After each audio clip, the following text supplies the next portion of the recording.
state of South Dakota. That is the place for freedom. I'm assuming everyone here is vaccinated. Honor system? That's the new, instead of vaccine passports, it's just everyone goes, honor system. I will tell you that I identify as a vaccinated person, so I think that's good enough. How dare you question my identity? I like it. Oh, this is incredible. What an amazing an event. It's really something to celebrate freedom after the last year and a half that we've lived in. God bless you people who still believe in liberty. That is what this country needs now, more than ever. I see so many of our political leaders are railing about the lack of liberty in Cuba or in China. And I'm like, the person next to me has 16 masks on. So maybe we should focus on that for a little bit.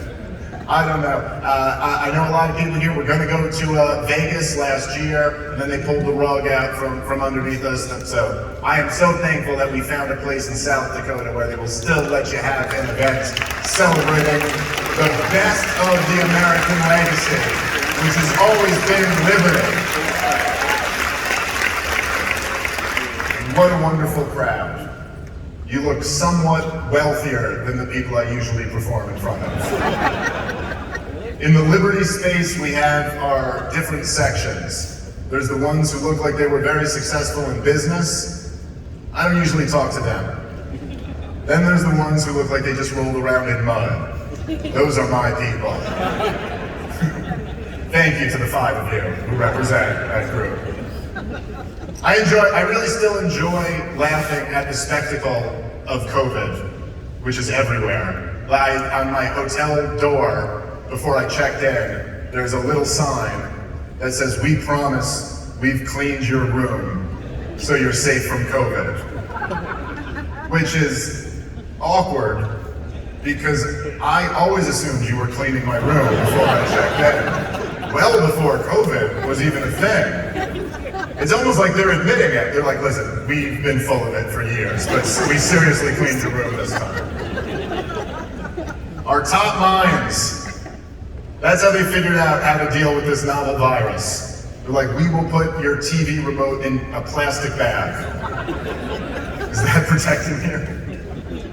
I don't know. It doesn't seem like it's gonna, don't worry guys, Biden is in control. He's gonna figure this whole thing out. Do you guys have a lot of confidence in Biden's ability to, no? It's very ageist of you. Biden said that Facebook is killing people the other day. And in his defense, I'm quite sure he has no idea what Facebook is. So give the guy a break. Man, are there people here Trump supporters? That's not quite 2016 energy, is it?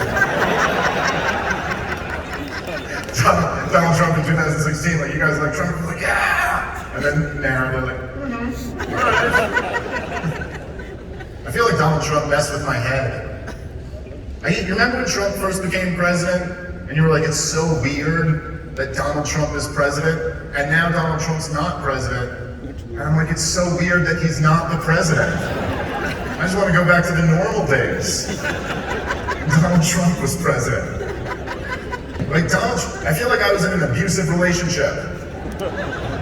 And now I'm looking back at it and I'm like, I'm not sure. I think maybe I was the bad guy. I don't remember.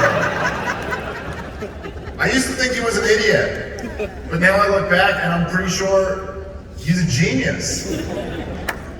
I used to think no, he was a genius.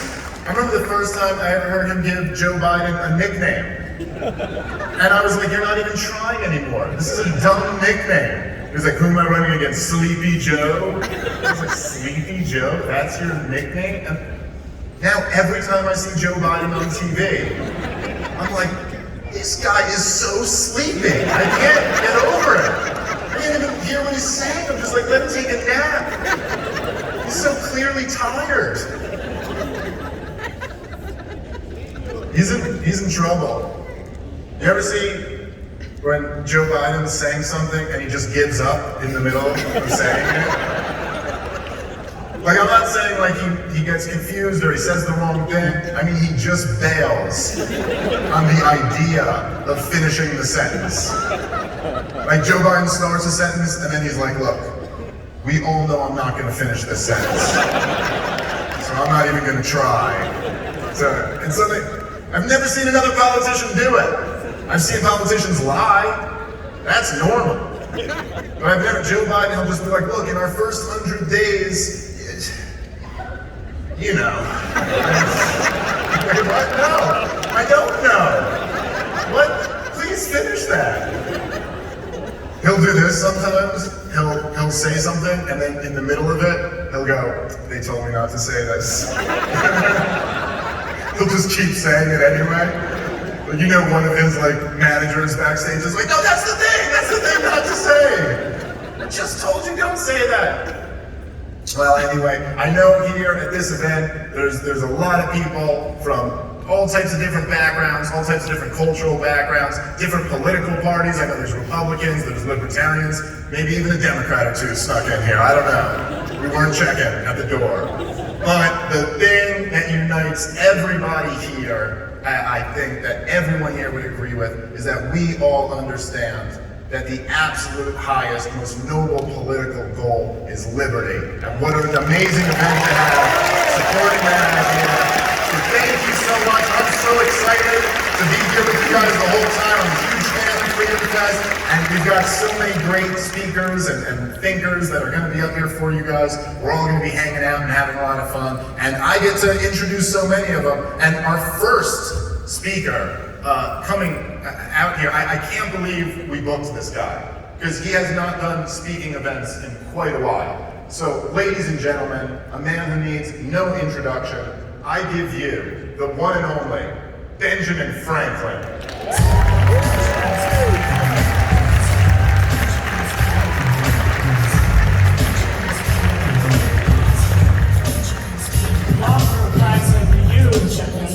Dr. Franklin, don't forget that. Well, it is indeed a pleasure to be here. As you know, being away for 200 and some years has done wonders for my weight. So it is indeed an honor to understand that here in South Dakota, where is that? South Dakota. I remember when Ohio was the West, the far West. And we understand, it pleases my vanity to learn that you have a mountain which honors the founders of our country.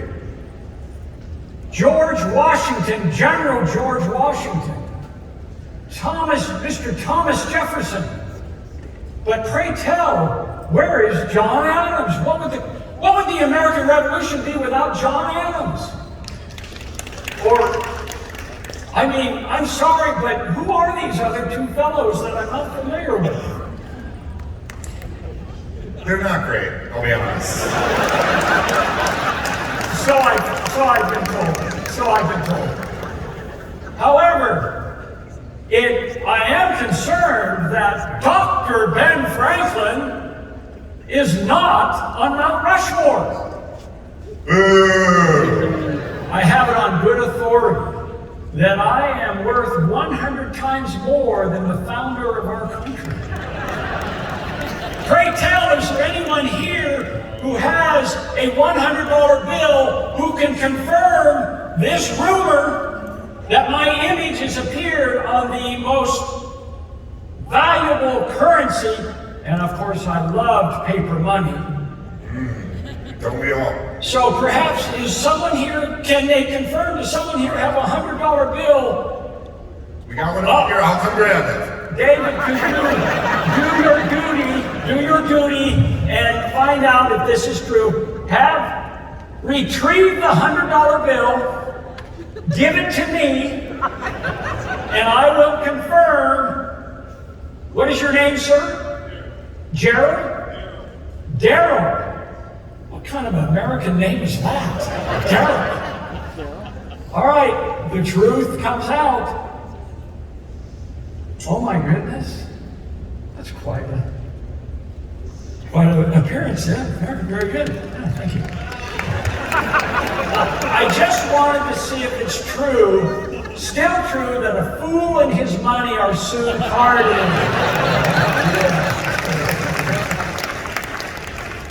We'll get back to that. Or you can keep my Jewish instincts are coming out. All right. You guys saw how quick I moved when we pulled that money out, right? All right, I'll give it back.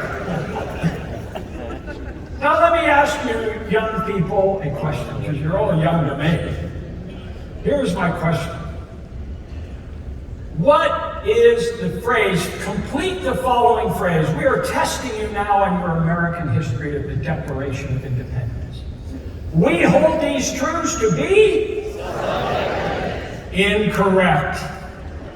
Mr. Jefferson wrote, sacred and undeniable. I, with the pen in my left hand, scratched out the words sacred and undeniable. And being a rational scientist and a skeptic of religious superstition, wrote in the words self-evident. See, you've already learned something. So, therefore, the phrase is, we hold these truths to be self-evident, that all men are created equal, and they are endowed with their Creator with certain inalienable rights, and among these are life and incorrect, the pursuit of money, as David will confirm. Well, I josh with you a little bit, but being the writer that I am, let me quote a little bit of Poor Richard's Almanac. I'm sure David, Mr. Smith, knows some of these quite well, such as, to err is human, but to be paid for it is divine. That could be you. Or financial advisors, possibly. There are three friends in life: a faithful wife, an old dog, and ready money. Now, of course, my beloved Deborah said, thank goodness you said wife, because originally I wrote a faithful mistress. Got me into trouble. But tell me, is it not true? Let's use an applause-o-meter. I would like to hear the applause of certain sayings, and you tell me if this is something you approve of. Nothing but money is sweeter than honey.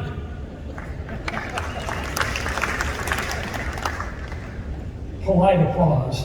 Obviously not a libertarian audience. The best place to make money is Ireland. Their capital is always Dublin.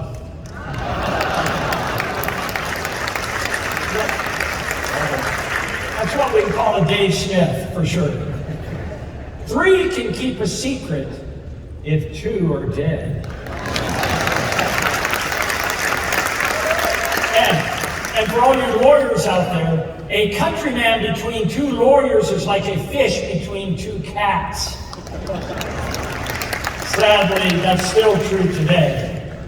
How about this for some of our former presidents? Half a truth is often a great lie. All right, a famous toast.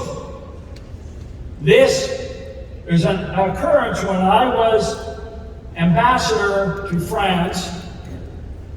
The French foreign minister stood and said a toast to His Majesty Louis XVI, who, like the moon, filled the earth with a soft, benevolent glow. Who, like the moon, did I say moon or earth? The moon fills the earth with a soft, benevolent glow. Then the British ambassador stood up and said, to George III, who, like the sun at noonday, spreads his light and illuminates the world. Then I stood up and I said, I give you George Washington, General of the Armies of the United States, who, like Joshua of old, commanded both the sun and the moon to stand still, and both obeyed.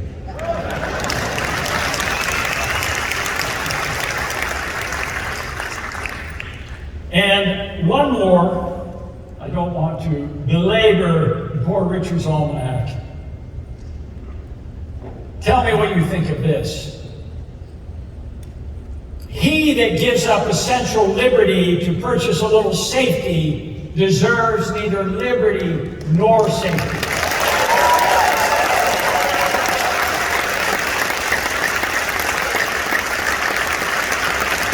And now, 3 cheers for General George Washington. Yes, here. 3 cheers for Mr. Thomas Jefferson. And finally, 3 cheers for your most humble servant, Be Free Franklin.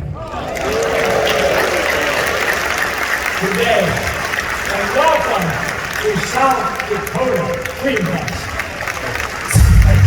One more time for Benjamin Franklin, everybody!